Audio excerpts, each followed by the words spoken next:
Hello everyone and welcome to my channel. Today I will go over the edicts and privileges of the game foundation. Should be a useful guide for all those trying or wanting to try the game. So we'll start with the edicts. We have 5 of them and you can use 3. The first one is contractual wage, decreases the cost of every mandate, both the cost and time by 50%. That's a big one, especially later in the game when you have very expensive trade routes to upgrade. Basically, imagine here requiring 17,000 planks instead of over 8,000. The production capacity alone and the storage one can get really out of hand, especially late.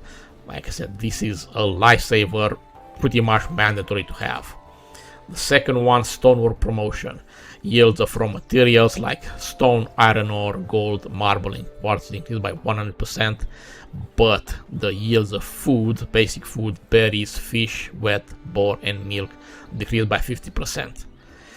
In the end, the penalties outweigh the gains. You will need the food a lot more than the raw materials, at least in my opinion. If you really want to use this one, then you should start with it from the get-go so you can build your entire infrastructure and village around this. Changing it mid-game, not advisable. Third one, sturdy material. Upkeep of production building parts is decreased by 50%. It's nice to have a little bit of extra cash, I suppose.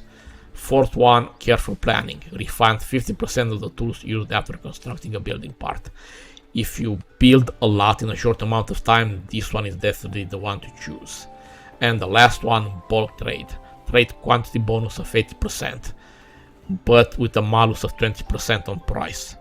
You will make up in quantity. This one is also important if you want to upgrade your trade routes faster.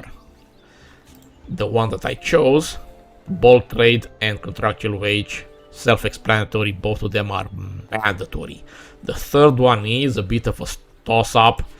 Like I said, you can start with Stonework promotion, but do it so from the get-go. I did not use it because food trumps raw material, at least in my opinion. Later in the game on larger villages, you will need a lot more food to sustain all that population. In the end, if you ignore and do not choose Stonework promotion, it will be a toss-up between careful planning and sturdy material. Long term, if you don't build huge amounts, sturdy material is better. If you do build a lot in a short amount of time, you can just swap sturdy material for careful planning and then switch back to sturdy material. If you want to micromanage and want to squeeze every last drop of cash, you can go that route. The edicts are done. Now we go with the privileges. Let's start with labor. We have 7 of them available, the most of all of them. The first one available, Merchant League. Trade price bonus of 10% with village with labor allegiance. Nice. Cash is king. I always choose this one. Second, civic chores. Labor buildings up by 25%. Bit of extra cash. Not great, but not useless either. The third one, fair reputation. Newcomers ignore the happiness immigration factor. Useless for all intents and purposes. Fourth one, additional taxation. You can have 1 more concurring taxes without penalty. Useless. Combined with family business, every time you trade with a village of labor allegiance, you gain 1 influence with its estate. Useless. As you can see, I have only 20 influence and has no impact in game whatsoever. So everything related to influence on labor side, utterly completely useless, can be easily ignored. We have also dutiful payers. Residential taxation happiness effective decreased by 25%. Small note here, it's not a flat reduction in taxation happiness effect. I would normally have 25% happiness malus instead of 18%. Obviously, if you go higher on the taxation ring, the impact is even greater. And the last one is going to be merchandise taxes. Unlock some merchandise taxes on market stalls. Godlike. You make a lot of cash. Right now with a 1500 population, I have 57 market stalls, 25 cash coins per each. Now that's a lot of coin. What I chose: Merchant League, trade price bonus 10%, awesome. Merchandise taxes, market taxation, awesome. Third one is a bit of a toss-up. I choose dutiful payers so I can increase my taxation later on. It gives me more leeway there to play with. The other one would have been civic chores, labor, buildings up, reduced by 25%. So it's between these two. I rather have the flexibility that offers the taxation control.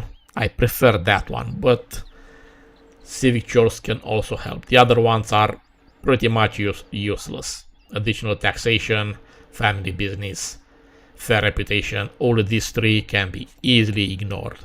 Have no impact in game, practical effects, none. Okay, now let's go over the kingdom privileges. We have 5 of them available. First one, economic alliance, trade price bonus of 10% with village with kingdom alliance.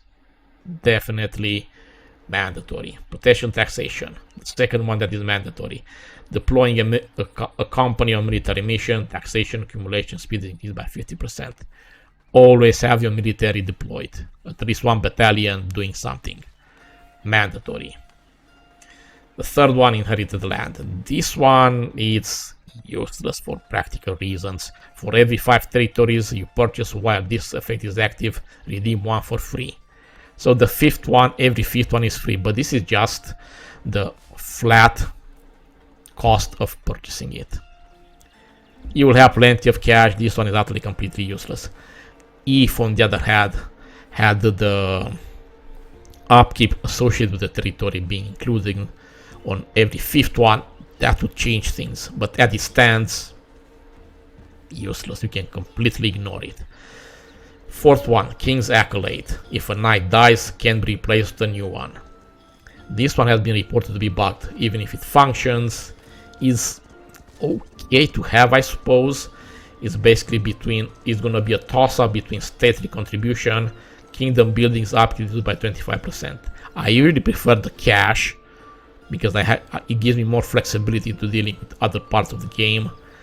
But having your knight replaced with another one is also nice to have. I personally prefer the cash though. What I chose: economic alliance, obvious stately contribution instead of knights being replaced, and protection taxation. More gold. And now let's go finally over the clergy privileges. We have 5 of them here as well. Trade covenant, trade price bonus of 10% from village to clergy alliance. Self-explanatory, cash king, mandatory. Second one, pious fasting. Monastic food needs satisfaction for monastics last 25% longer. It's okay to have, I suppose, but nothing great. Third one, taxation on churches. More cash, again mandatory.